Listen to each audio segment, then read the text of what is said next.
A single word, guilty, seals one man's fate as silence grips the courtroom. But just beyond the echo of the gavel, another battle begins. A man fighting not only the law but his own demons. And when Juan Sanchez takes the stand, the tension deepens. Will his redemption story hold or crumble before? Good morning, sir. Are you Michael Barelick? Yes, ma'am. And will your client waive the formal reading of the indictment? You will, Your Honor. And it's just the lesser Class A theft, correct? Yes.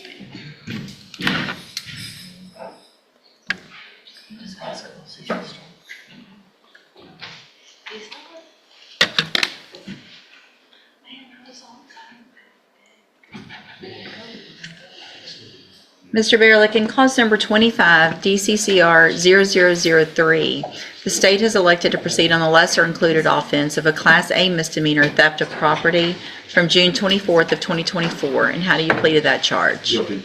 Are you pleading guilty freely and voluntarily? Yes, Your Honor. And are you pleading guilty because you did what they charged you with? Yes, Your Honor. I have here on the computer some documents that have your signature on them that the state has marked as exhibit number 1. Before you signed these, did you go over them with Ms. Holmes? Yes, Your Honor. Do you fully understand them? Yes, Your Honor. And do you understand, if I follow the agreement that you've made with the district attorney, that you will be waiving or giving up any right to appeal? Yes, Your Honor. And are you a U.S. citizen? Yes, Your Honor. State tenors number 1. No objection. It's admitted. Is there any evidence that Mr. Barelick is not competent? No, Your Honor. All right, sir, I'm going to find that you entered your plea of guilty freely and voluntarily, find that you're mentally competent and you understand the nature and the consequences of your plea. Find sufficient evidence to find you guilty, and at this time find you guilty of the Class A misdemeanor theft of property. Sentence you in accordance with your agreement to a term of 180 days in the Jefferson County Jail. You will receive credit on that sentence for any time that you've been in custody that the law gives you the right to receive.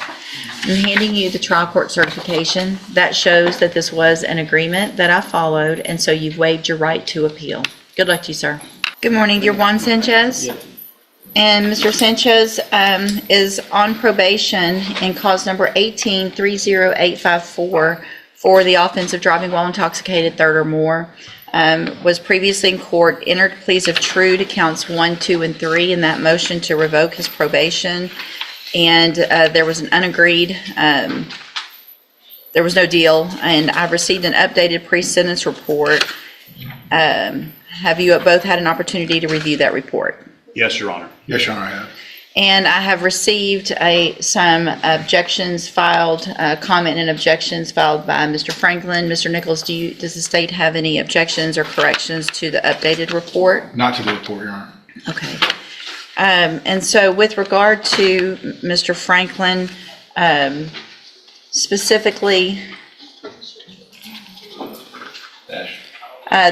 with regard to number 1, that comment in there by the probation officer with regard to that it's unlikely that it was the first time, I'm not really going to take that into serious consideration. So that's not something that's going to make a big difference in what I do today or not do. So that one, I guess it's an objection that can be granted.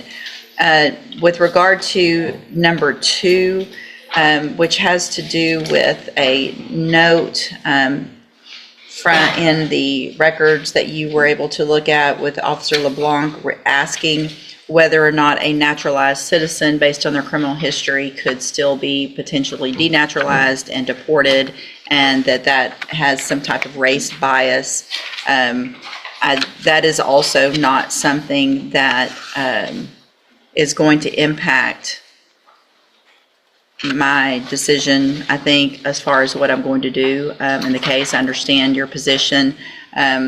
Honestly, with the criminal history, which I know is another objection, we'll get to that and what's going on. I don't think it's improper to ask those questions, and I don't see anything else, especially she even put some positive things that he's done in this updated report, so it's not all negative.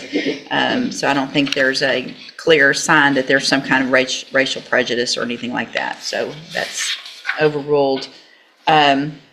With regard to the fact that his prior convictions are inadmissible hearsay and too remote, in any motion to revoke probation or any case,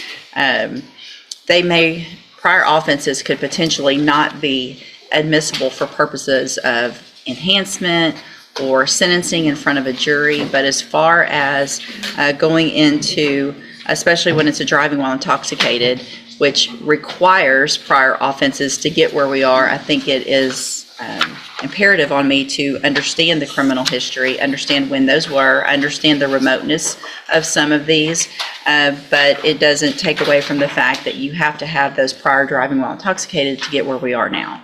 And so I'm going to overrule that objection with regard to the prior convictions. Any witnesses today by either party? Does anybody have any witnesses? I have no additional witnesses, Your Honor. Your Honor, we previously submitted letters of support. Yes. And we believe those are in the record and the court has reviewed those. I just Yes. wanted to note for purposes of today that we have filed those. They have been reviewed by the court and we... Michael's punishment is swift. Juan's verdict, agonizing. One man's future hangs between reform and relapse. The courtroom wrestles with justice and mercy as past sins shadow every plea. But just when the gavel seems ready to fall for the last time, another man rises, his story redefining what forgiveness truly costs. I hope the court has taken those into consideration and considering sentencing as well. I will, and I did. And let me pull them up again just because I think that's been... So specifically, they were not admitted for this purpose. They were admitted for bond. Okay, that's right. Thank for you. purposes of bond. Okay. However, the letters of support, the same, information in sure. them speak to my client's character and Yes. support by the community. I see them right here, and I did review them obviously for that, and we'll take them into consideration for this hearing as well. Thank you, Your Honor. Anything else? Your Honor, just in response to the analysis of the court's overruling of the objection, we would point out, as noted in the PSR, there is a substantial time in between the prior conviction and the current one for which he's on Sure. probation. And we hope that the court was able to look at that and considered that from 2001 to 2018, there was Yes. a major gap. And then by all accounts, by the admission of the probation officer, Mr. Sanchez has had minimal violations, was not a supervision problem, made efforts to be in compliance with probation. And although he did plead true to the current violation, he has shown 5 years of continued compliance. And we ask that the court consider the gap in history, the 5 years of compliance, as factors to keep him on probation. Thank you, Mr. Franklin. Mr. Nichols? Your Honor, this case was originally pled as an 8-year cap. I'd argue for pen time at its original sentencing 6 years ago. I'll acknowledge he's been mostly done well on probation except for the new offense and the new violations that are alleged that he did plead true to. And I agree that his criminal history, while somewhat extensive, is rather remote. So I think those factors give the court enough information to make a decision. I am in favor of revocation just because it is another DWI offense, Your Honor. But as far as the length of time, I think the court has enough information to make a just decision on that. So, Mr. Sanchez, the issue, I understand Mr. Franklin's argument as well as Mr. Nichols. You did have a substantial amount of time where you were able to not drink and drive.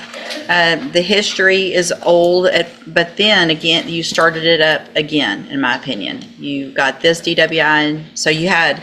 there's a couple back in 1995, and then there's one in 2000, and then you had this one in 2018, and now we have another DWI that you have admitted to in another county where you were driving a vehicle without the interlock and under the influence. And at this point, I feel like we're all lucky that you have not, that we're here on a DWI, not an intox assault or an intox manslaughter or something like that.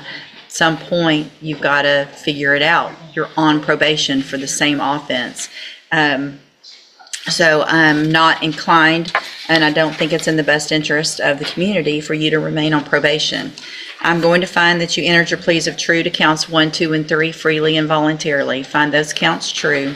Find sufficient evidence to revoke your probation.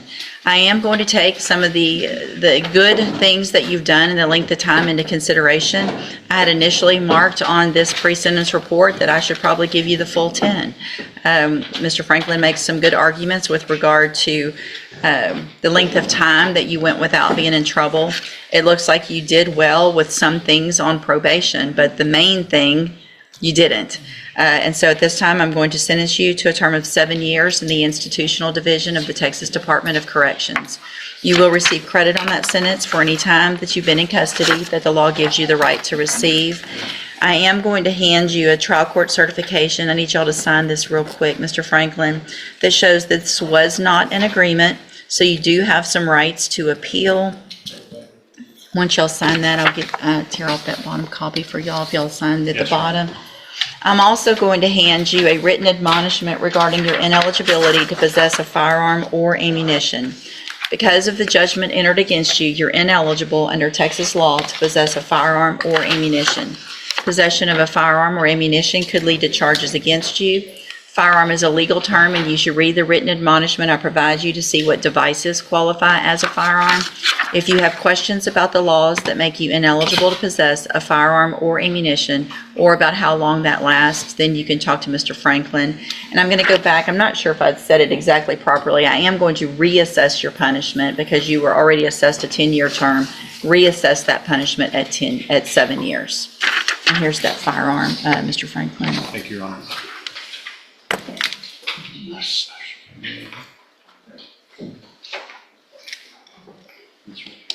This is just going to go, this is to go in the pile after trial, yeah. Let's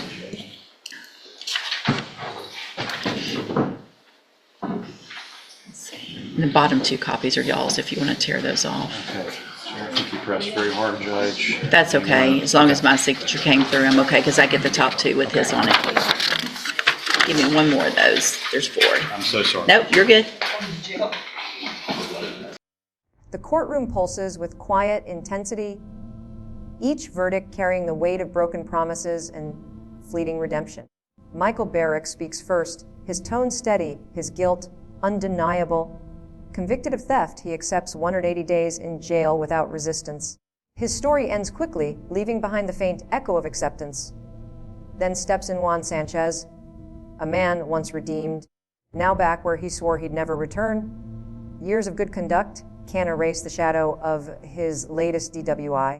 His lawyer pleads for understanding, citing the man he became rather than the mistakes he's made.